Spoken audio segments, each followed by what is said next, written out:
محرم الحرام میں صحابہ و اہل بیت رضی اللہ تعالی عنہم کا ذکر خیر و اصلاح طلب پہلو۔ بحمد اللہ محرم الحرام میں سید عالم صلی اللہ علیہ وآلہ وسلم اور آپ کے صحابہ و اہل بیت علیہم الرضوان کے ذکر خیر کے لیے شہر شہر قریہ قریہ محافل کا انعقاد ہوتا ہے۔ یہ بہت ایمان افروز اور امید افزا بات ہے، مگر اس میں کچھ پہلوؤں پر غور اصلاح کی ضرورت ہے۔ ہم سرکار دو عالم صلی اللہ علیہ وآلہ وسلم کے صحابہ و اہل بیت کا تذکرہ کیوں نہ کریں، جبکہ رب تعالیٰ نے قرآن مجید کی متعدد آیات میں ان کی تعریف فرمائی ہے، اور رحمت عالم صلی اللہ علیہ وآلہ وسلم نے بے شمار مرتبہ ان کے فضائل بیان کیے ہیں۔ چنانچہ یہ کہنا بیجا نہیں کہ تعریف و توصیف صحابہ و اہل بیت علیہم الرضوان حکم خدا بھی ہے اور سنت مصطفیٰ بھی ہے جل وعلا و صلی اللہ علیہ وسلم۔ تاجدار کربلا کا ذکر۔ امام الانبیاء صلی اللہ علیہ وآلہ وسلم تاجدار کربلا رضی اللہ تعالی عنہ اور ان کی کربلا کا تذکرہ فرمایا کرتے تھے۔ ام المؤمنین سیدتنا ام سلمہ رضی اللہ تعالی عنہا سے روایت ہے، ایک مرتبہ حسنین کریمین رضی اللہ تعالی عنہما میرے حجرہ میں رسول اللہ صلی اللہ علیہ وسلم کے سامنے کھیل رہے تھے۔ جبریل امین علیہ السلام حاضر ہوئے اور شہید کربلا کی طرف اشارہ کر کے عرض کی، یا محمد ان امتک تقتلونک ھذا من بعدک،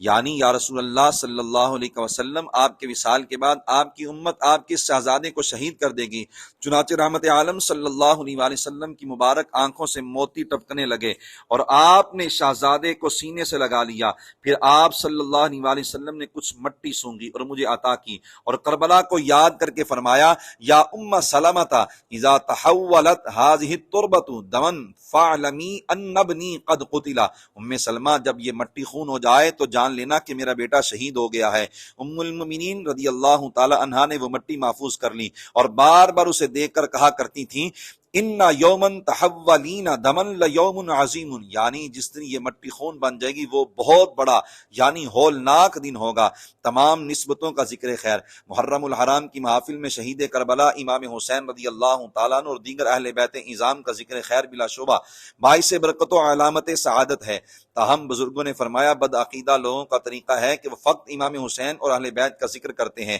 چنانچہ صحیح العقیدہ لوگوں پر لازم ہے کہ وہ اپنی محافل میں سید عالم صلی اللہ علیہ وآلہ وسلم کی تمام نسبتوں کی تعریف و توصیف کریں، خلفائے راشدین اور دیگر صحابہ کرام رضی اللہ تعالی عنہم کا ذکر خیر بھی کریں، اہل بیت اعظام رضی اللہ تعالی عنہم کو بھی خراج تحسین پیش کریں، اور امام عالی مقام رضی اللہ تعالی عنہ کی جرت و استقامت کے تذکرے سے بھی ایمان کو ترقی دیں۔ سلام رضا میں ہے، ان کے ہر نام و نسبت پہ نامی درود، ان کے ہر وقت و حالت پہ لاکھوں سلام، جس مسلمان نے دیکھا انہیں ایک نظر، اس نظر کی بصارت پہ لاکھوں سلام۔ وقت مستند روایات کا ذکر۔ محرم الحرام ہو یا کوئی دوسرا مہینہ، امام حسین رضی اللہ تعالیٰ عنہ کی شہادت کا تذکرہ ہو یا کوئی اور موضوع، بہرحال یہ ضروری ہے کہ صرف انہی روایات کو بیان کیا اور سنا جائے جو مستند ہیں، دین کے اصولوں کے مطابق ہیں، اور محتاط علماء نے انہیں اپنی کتابوں میں ذکر کیا ہے۔ تاریخ کی کتابوں سے جھوٹی روایات کو بیان کرنا اور سننا حرام ہے۔ اسی طرح ایسی باتیں بیان کرنا اور سننا جن سے عوام کے عقائد خراب ہوں اور بھی زیادہ زہر قاتل ہیں۔ مبارکہ سے متعلق ہمیشہ مستند علماء کی گفتگو سننی چاہیے اور محتاط علماء کی تحریرات پڑھنی چاہیے، جیسا کہ شاہ عبد العزیز محدث دہلوی رحمۃ اللہ علیہ کی سر الشہادتین، نائب اعلیٰ حضرت صدر الافاضل سید نعیم الدین مراد آبادی رحمۃ اللہ علیہ کی سوانح کربلا اور برادر اعلیٰ حضرت مولانا حسن رضا بریلوی علیہ رحمہ کی آئینہ قیامت، رونے کے لیے نہیں استقامت کے لیے۔ امام علی مقام رضی اللہ تعالیٰ عنہ کی شہادت مبارکہ کا ذکر کرنے اور سننے والوں میں ایک بڑی تعداد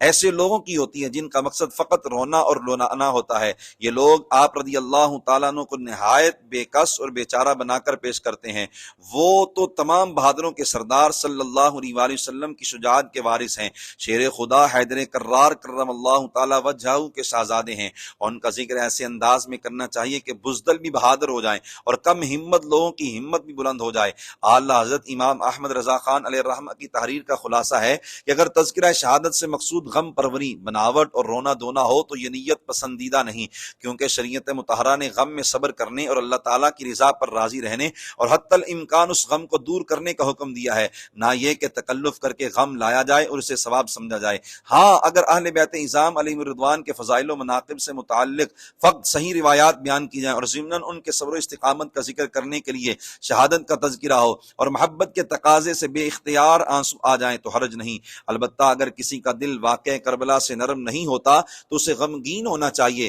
کہ اس کی محبت ناقص ہے، اور جب تک محبت رسول صلی اللہ علیہ وآلہ وسلم کامل نہ ہو ایمان کامل نہیں ہو سکتا۔ بدمزموں کی مجالس سے اجتناب، یہ بات بھی ذہن نشین ہونی چاہیے کہ بدمزموں کی مجالس میں جانا اور ان کی تقریریں سننا ناجائز ہے اور ایمان کے لیے نہایت خطرناک ہے۔ ارشاد باری تعالیٰ ہے وَإِذَا رَأَيْتَ الَّذِينَ يَخُوضُونَ فِي آيَاتِنَا فَأَعْرِضْ عَنْهُمْ حَتَّى يَخُوضُوا فِي حَدِيثٍ غَيْرِهِ وَإِمَّا يُنْسِيَنَّكَ الشَّيْطَانُ فَلَا تَقْعُدْ بَعْدَ الذِّكْرَىٰ مَعَ الْقَوْمِ الظَّالِمِينَ۔ اے سننے والے، جب تو ان لوگوں کو دیکھے جو ہماری آیتوں میں بےہودہ گفتگو کرتے ہیں تو ان سے منہ پھیر لے جب تک وہ کسی اور بات میں مشغول نہ ہو جائیں، اور اگر شیطان تمہیں بہلا دے تو یاد آنے کے بعد ظالموں کے پاس نہ بیٹھ۔